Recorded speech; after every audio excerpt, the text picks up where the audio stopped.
What's going on everyone, Caden here. So in today's video, I'm going to be going over exactly what it's like to own a Jeep Grand Cherokee SRT. Now, if you're familiar with my channel, I bought my Jeep Grand Cherokee SRT back in 2018, brand new from the dealership. I think the MSRP on this thing was like $92,000 or $93,000. So I'm going to go over if it's actually worth that premium to get the Grand Cherokee SRT over a regular Grand Cherokee. I'm going to go over the pros and cons of the Grand Cherokee and what it's like to drive it.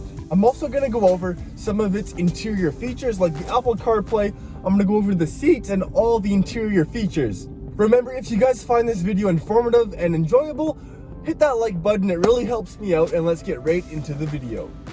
Okay, so living with the Grand Cherokee SRT.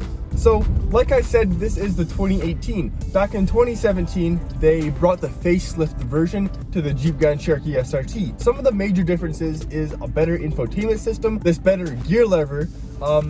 I know the previous generation didn't have a good gear lever. Sometimes it stopped working because it was an electronic gear lever. And then we have this carbon fiber that has been fixed.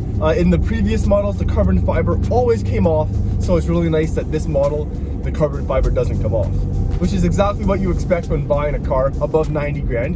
You don't want interior pieces to start coming apart. Now, what I love most about this Jeep Grand Cherokee SRT is that it is the ultimate daily driver. You can take it to the drag strip, you can take it on road trips, you can throw a ski rack on top, take your snowboard or your skis. Oh, that sun is blinding. I can't see. Okay, there we go. But yeah, drag strip, throw the kids in the back, take them to school.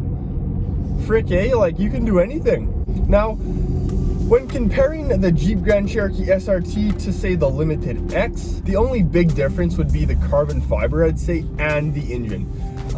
There's not a massive difference from the Grand Cherokee to the Grand Cherokee SRT, but if you want that big performance, go for the SRT. It's about -20 right now. The exhaust is fairly cold, and this thing sounds brutal. So good.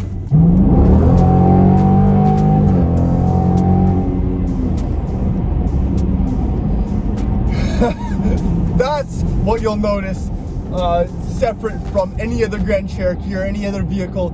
It sounds absolutely menacing. This thing is an absolute beast. If you're into cars, but say you have a family, you need to throw the kids in the back, or you just want that extra space, this Grand Cherokee is perfect.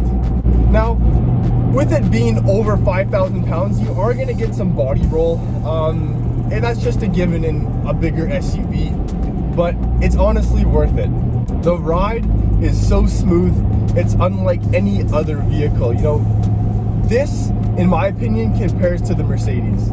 All those AMGs, like I've owned a couple AMGs. I've had a C63 and a C43, both great vehicles. I can't say anything bad about Mercedes, but this feels just like those vehicles, and it's so much fun to drive. You know, you're not going to get the interior quality like the Mercedes, but when it comes to drivability and how fun it is to drive, it puts a smile on my face every time. This vehicle is so simple to drive. You're not scared to drive it. You're not scared to floor it. It's a perfect vehicle. But now, we come to the question, is it really worth $90,000? Now, when we're answering this question, we got to compare it with other $90,000 vehicles. So what else can you get for 90 grand brand new? I know when it comes to BMW, like the X6s, X5Ms, you're running like 120, a lot of the times 130 when you get into the competition models. So this kind of is in a class of its own. And when you get to the AMG models from Mercedes, everything's like 140, 150 grand now.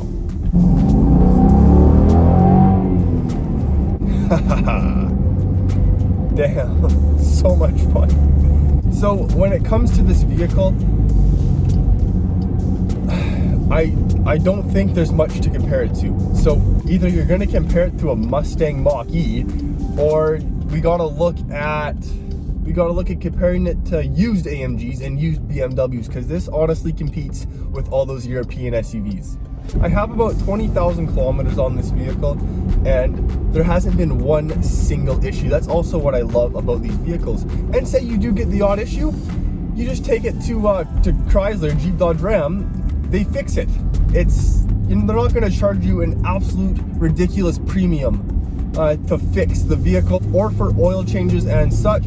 They're not going to charge you that, $500 or $600 that they charge you a Mercedes. So that's what I also love about this Grand Cherokee, is the reliability and the price to repair your vehicle, if anything ever goes wrong. I think one of the biggest reasons that they do put such a premium on this vehicle is that they've been manufacturing the Grand Cherokee for decades, and I think they've absolutely perfected it with this model. From 2017, 2018 and up, they're the perfect vehicle. They've fixed all their issues with them, and they're a solid, reliable, fun, fast, daily drivable vehicle.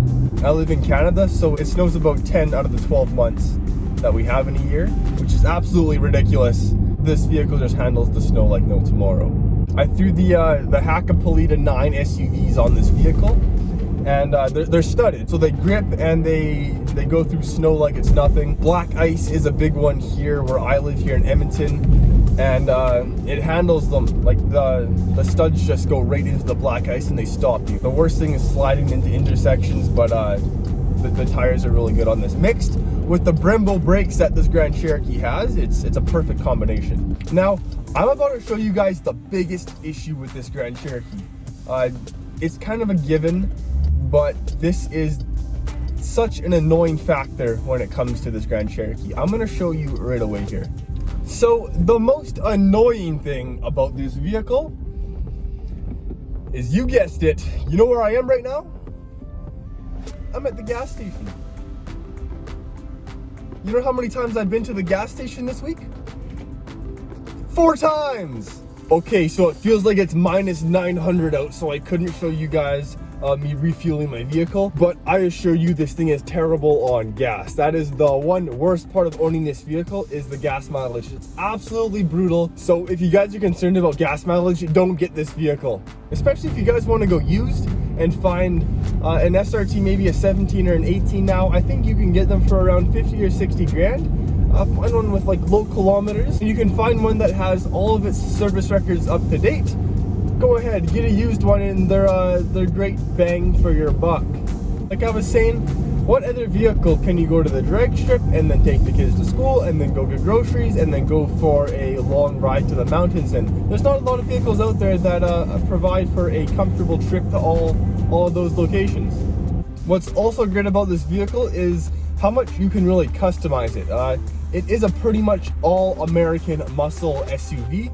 So there are so many performance modifications you can do to this vehicle. You can add, a carbon fiber hood, carbon fiber diffuser. There is so much that you can do to this vehicle. And when there's a lot that you can do to a vehicle, it just makes it that much more fun to have. I find that the more mods I do to my vehicle, the more fun it is to drive every single day.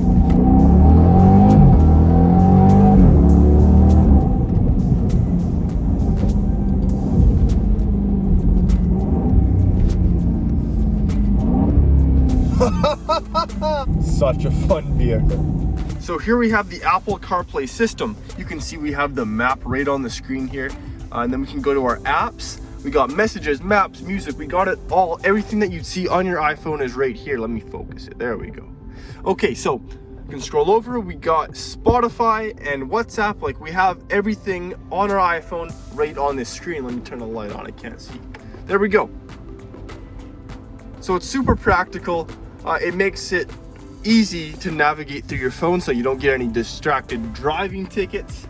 We also have a really comfortable interior here. You could see road trips in these seats wouldn't be too bad. They're actually really comfortable. We got the carbon fiber everywhere. We got a leather wrapped dash with it, which is really nice. We got like the paddles and everything. Here's our gauge cluster, super cool. But yeah, that's it.